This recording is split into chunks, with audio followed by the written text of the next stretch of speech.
E para inaugurar essa grande obra dos trabalhadores de Jundiaí, nada melhor do que receber o nosso presidente Luiz Inácio Lula da Silva, o homem que começou a transformação de fato desse país. Viva o Lula! Viva os metalúrgicos!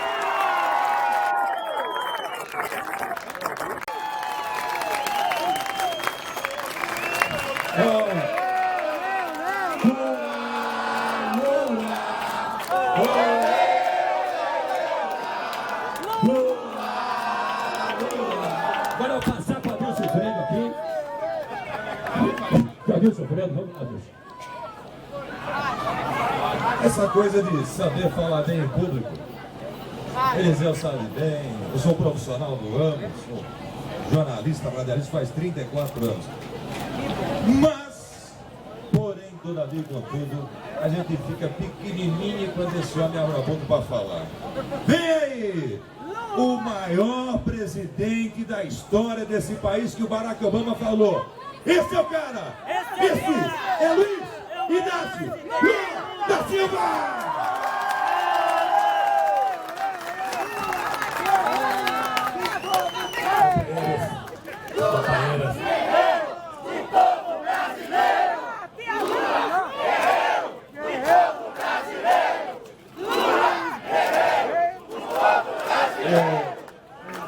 Quero cumprimentar o companheiro Eliseu. E cumprimentando o Eliseu, eu quero cumprimentar. O teu flash está no meio da minha lente. Eliseu, Eu não consigo fotografar. cumprimentar todos os funcionários, os sindicatos, funcionárias. E cumprimentar todos os aposentados e aposentadas, os metalúrgicos e metalúrgicas aqui presentes. Quero agradecer de coração. Você está rebatendo a luz, não, você está rebatendo a por luz. você ao me convidar e ao esperar o mandato que eu pudesse vir a Jundiaí para que a gente pudesse inaugurar a nova sede do sindicato. Eu sei, Eliseu, que a segunda-feira não é o melhor dia. O melhor dia poderia ser uma sexta-feira à noite, poderia ser um sábado, porque depois da ata a gente iria tomar um bolo. Não, moço, não vai não, que a gente não consegue fotografar. Tá bom? Não, por quê? Eu estou sabendo que tem pouco santista aqui, porque o Santos perdeu ontem. Eu estou sabendo que tem um pouco de São Paulino, porque o Pato acordou ontem. E estou sabendo que tem muito corintiano aqui.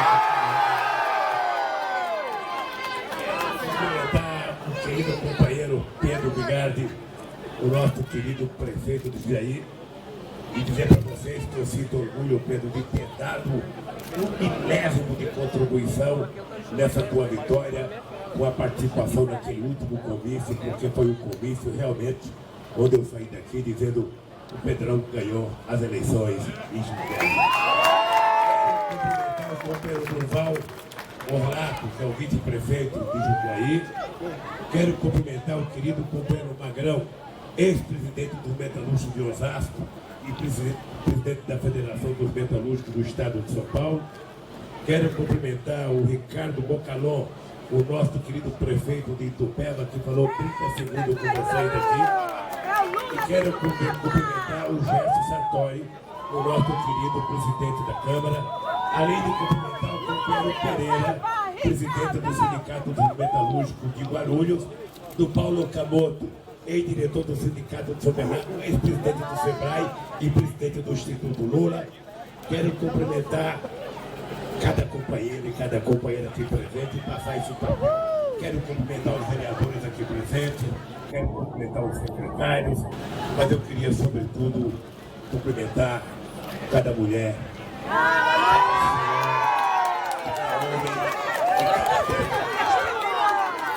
olha, vocês percebem, eu estou com uma garrafa d'água aqui, porque vocês sabem que em 2012 eu tive câncer na garganta. E para não ter que operar a garganta, eu fiz um tratamento de quimioterapia e radioterapia muito intenso, porque eu não poderia correr o risco de operar a garganta, operar as cordas vocais e perder as cordas vocais, porque um político político não vale de nada se ele não conseguir falar. Eu ficava imaginando um canário sem poder cantar aquele canto bonito, como é que ele ia sobreviver? Então eu estou tomando muita água porque a garganta seca muito. Quando eu estava na porta de fábrica, eu estava dizendo para o companheiro Eliseu que eu levantava às 4h30 da manhã para ir na porta da Volkswagen, da Ford, da Mercedes, da Brastemp. Ou seja, quando a garganta se secava, eu tomava um golo às 5h da manhã e a garganta abria.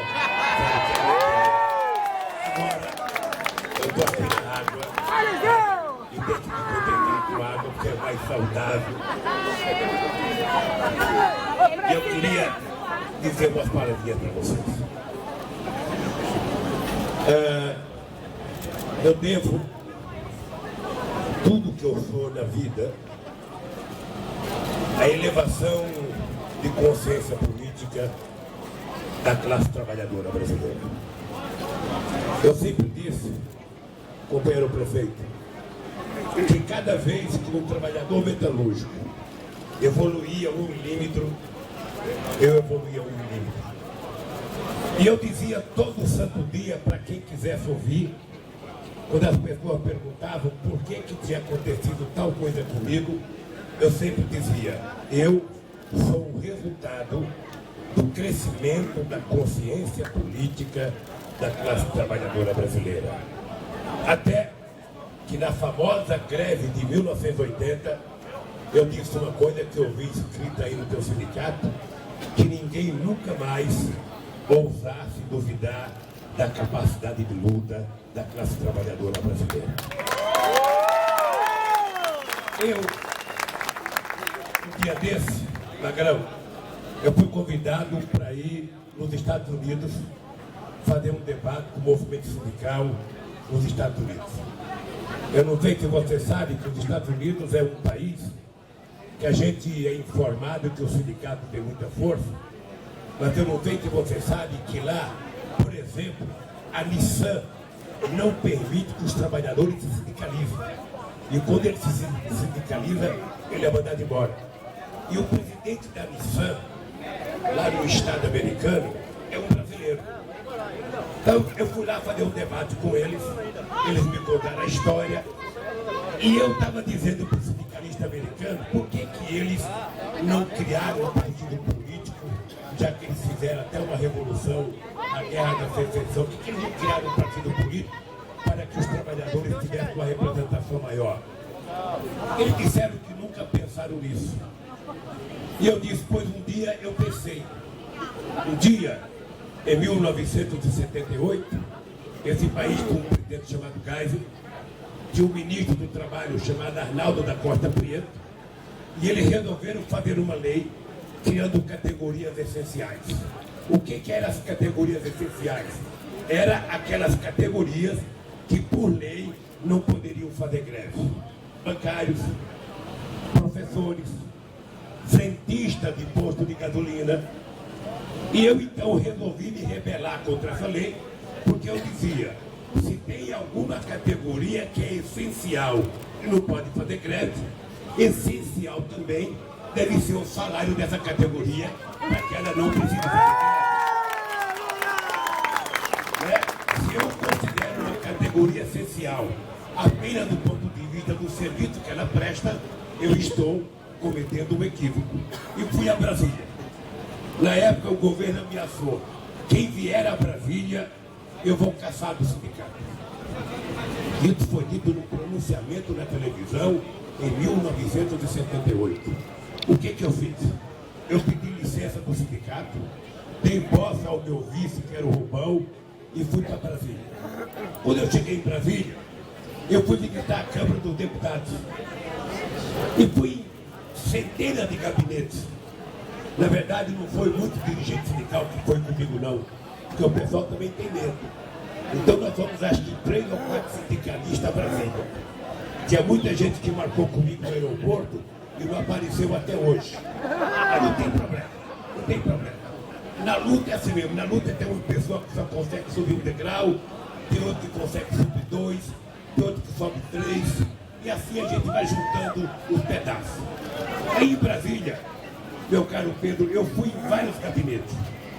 Depois de passar 2 dias em Brasília, eu descobri que em 513 deputados só tinha 2 trabalhadores.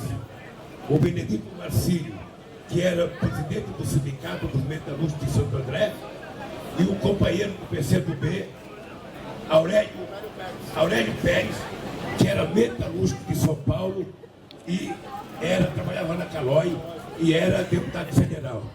E aí eu fiquei pensando, como é que eu imagino que o Congresso vai aprovar um monte de lei para beneficiar o trabalhador se não tem trabalhador no Congresso Nacional?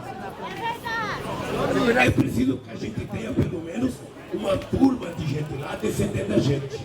Foi a partir daí, Eliseu, que eu resolvi criar um partido político. Mas eu não vou falar do partido político, eu vou falar da luta dos trabalhadores. Aí nós começamos a trabalhar com os trabalhadores a necessidade da gente criar outros instrumentos de luta para os trabalhadores, porque a luta eminentemente sindical, ela tem um limite muito grande. E aí, querido, nós começamos a perceber que os trabalhadores começaram a ter interesse por outras coisas. Ter interesse em estudar mais, ter interesse em participar de debate político, ter interesse em participar do processo eleitoral, porque até então, trabalhador só servia para ficar embaixo do palanque batendo palma. E aí nós começamos a mostrar para ele que ele, além de bater palma, ele poderia subir no palanque e ele ser um aplaudido ao invés de bater palma. E os trabalhadores foram aprendendo. Os trabalhadores foram aprendendo. E aí, eu queria dizer para vocês, aprenderam tanto que um dia eu botei na cabeça que podia ser presidente da República. Quando eu pensei que podia ser presidente da República, muita gente, Eliseu, dizia, esse cara tá doido. Esse cara tá doido, ele é um anarfa como eu. Não tem diploma universitário. Só tem o 4º ano primário e o curso do Senai. E ele quer ser presidente da República, ele primeiro que vai estudar para ele querer ser presidente da República. E eu lamentava não ter estudado, mas igual a mim, tinha milhões de brasileiros que não tinham tido naquela época oportunidade de estudar. Mas por que eu queria ser presidente da República? Porque eu queria provar que um peão pode fazer muito mais do que a elite brasileira.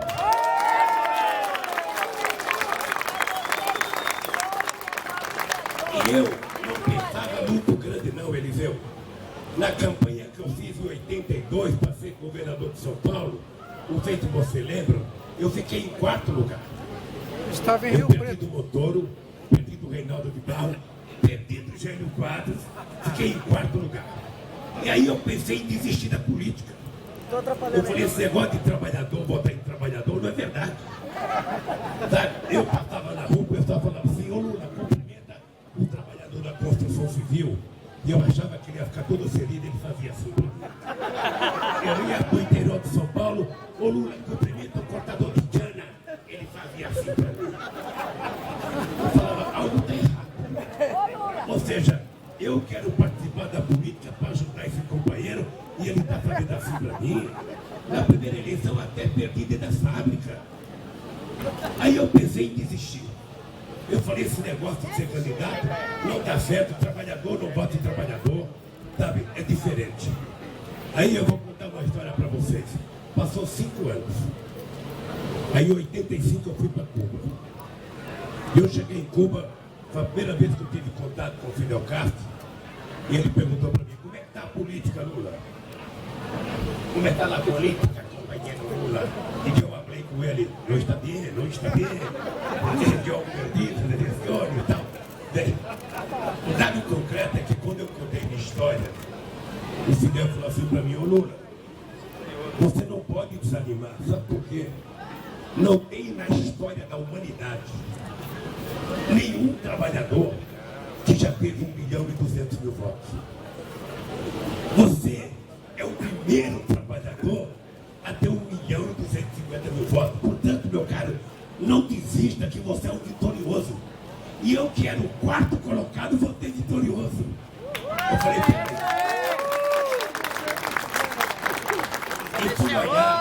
e fui olhar a história política da humanidade. Não tem precedente mesmo. Não tem. Não tem precedente de um metalúrgico ser candidato e ter 1.250.000 votos, como eu tive em 2002. Aí eu voltei acreditando. Ele viu que era possível a gente chegar lá. Em 85, eu dei uma declaração para a Folha de São Paulo, onde eu dizia: eu não acredito que o trabalhador pode chegar às eleições pela via do voto. Eu achava que era preciso a revolução do trabalhador chegar. Em 89, eu tive 47% dos votos. Eu falei, peraí, então não é a revolução, é a democracia que vai me levar a presidente da República. E aí,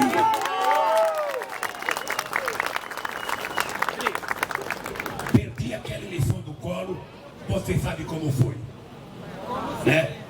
Vocês sabem o comportamento dos meios de comunicação, você sabe os comportamentos da elite brasileira. Naquela época chegaram a dizer que eu tinha uma filha fora do casamento quando eu era viúvo. Quando eu era viúvo. Depois disso já escolheram até filha de gente aí. Eu nunca me preocupei com isso, porque eu não quero saber quem é pai de quem. Eu quero saber de cuidar dos meus. E eu perdi uma, eu perdi duas, eu perdi três. Eu já não aguentava mais perder. Eu chegava em casa, parecia um cachorrinho magro que dá uma porrada na rua. E eu chegava em casa, a Marisa, ô Lula, não vai desistir. Vamos levantar a cabeça e vamos lutar que um dia vai dar. E o que eu queria provar? Eu queria provar apenas isso. Nós, se chegarmos ao governo, nós vamos provar que nós temos mais competência do que eles. Ah, mas você não tem diploma. Mas eu quero provar que a inteligência não está ligada à quantidade de anos que a pessoa estudou. Isso é conhecimento específico, a inteligência é outra coisa. E eu queria provar que a gente tem que ter lado.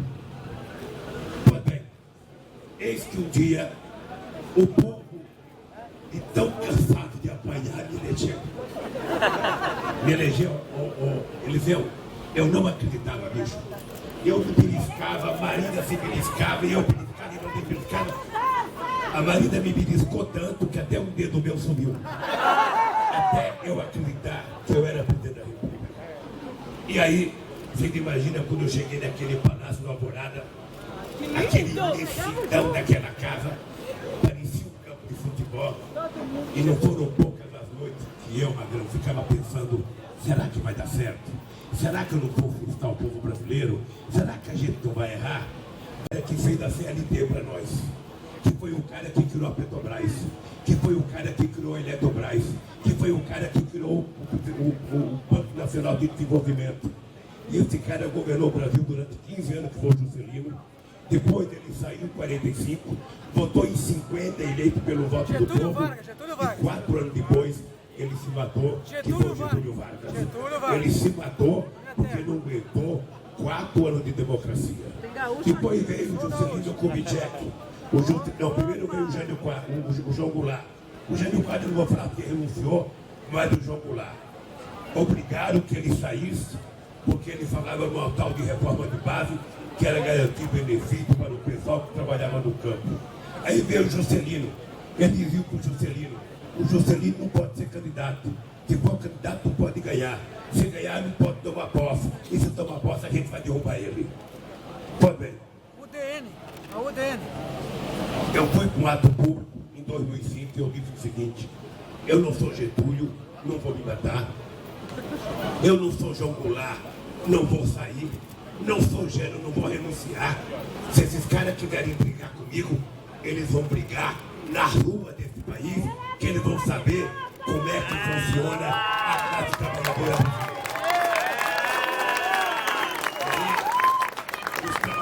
brasileira.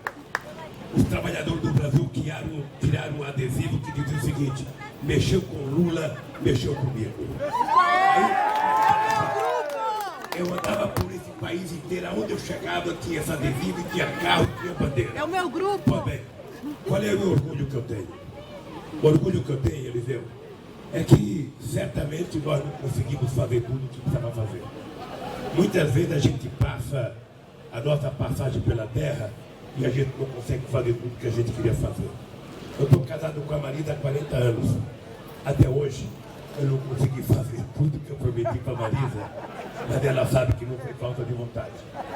Tanto ela sabe que ela está comigo me aturando há 40 anos. E certas promessas que eu fiz, eu acho que eu não vou poder cumprir mais. Mas de qualquer forma, a luta continua, meu caro. Daqui a pouco você pega na frente. Tá.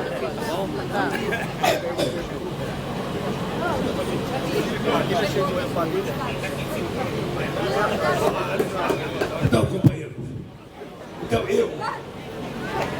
eu ao terminar 8 anos de mandato, Eliseu, eu posso olhar na cara de cada metalúrgico, eu posso olhar na cara de cada metalúrgica, de cada dona de casa, de cada jovem, eu posso dizer, eu certamente, eu não fiz tudo o que deveria fazer, mas certamente ninguém fez mais do que nós fizemos em apenas 10 anos. Foi aprovada uma lei que 10% do PIB, 10% do PIB brasileiro vai para a educação. Significa que daqui a 1 ou 2 gerações a gente vai ter o povo brasileiro infinitamente melhor formado do que nós temos hoje. O que me dá orgulho é que a elite brasileira levou um século para colocar 3 milhões e 500 mil estudantes na universidade. Nós, em apenas 12 anos, chegamos a 7 milhões de pessoas estudando. Hoje eu fiz uma reunião com 15 alunos do ProUni. O ProUni são estudantes pobres da periferia que conseguiram chegar à universidade. Já formamos 1,5 milhão de jovens pelo ProUni. Agora o CIES está financiando mais 1,6 milhão, em que as pessoas só vão pagar a universidade depois que ela se formar e ainda ficar o mesmo tempo do curso para poder pagar. A Dilma criou a Pronatec, que está formando 8 milhões de jovens profissionalmente este ano e vai fazer mais 12 milhões até 2018. A Dilma criou o Ciência Sem Fronteira para levar o filho de pobre para estudar no exterior, para fazer mestrado, para fazer pós-graduação, porque isso era só coisa de granfino. Pobre tinha que estudar, era aqui, se pudesse estudar. Nós criamos a política de cota para garantir que meninas e meninos negros que foram segregados durante 300 anos nesse país possam ter direito de ir para a universidade.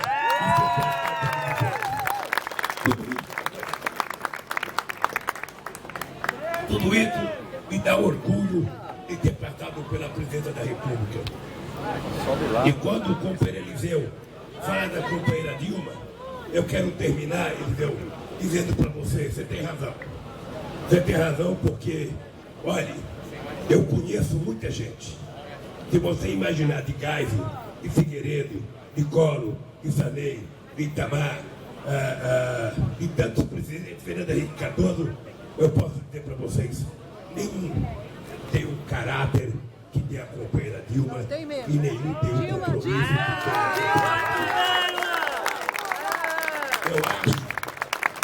Eu acho que às vezes o preconceito que se tem com a Dilma é porque ela é mulher. Com certeza. Ela é mulher. Porque todos nós homens, somos favoráveis à mulher participar de política, desde que seja dos outros, não a nossa. E eu acho que a Dilma é uma conquista do povo brasileiro, elegendo ela, e é por isso que eu vou trabalhar para poder reelegê-la presidenta da República. Eu muito preocupado para que o sindicato tenha liberdade de negociação, para que os trabalhadores possam continuar melhorando a sua vida. Eu soubesse que o Padilha ia atrapalhar a parte da fotografia, eu tinha pedido para ele subir aqui, que ele atrapalharia menos. Mas, de qualquer forma, candidato do povo tem que ficar no meio do povo,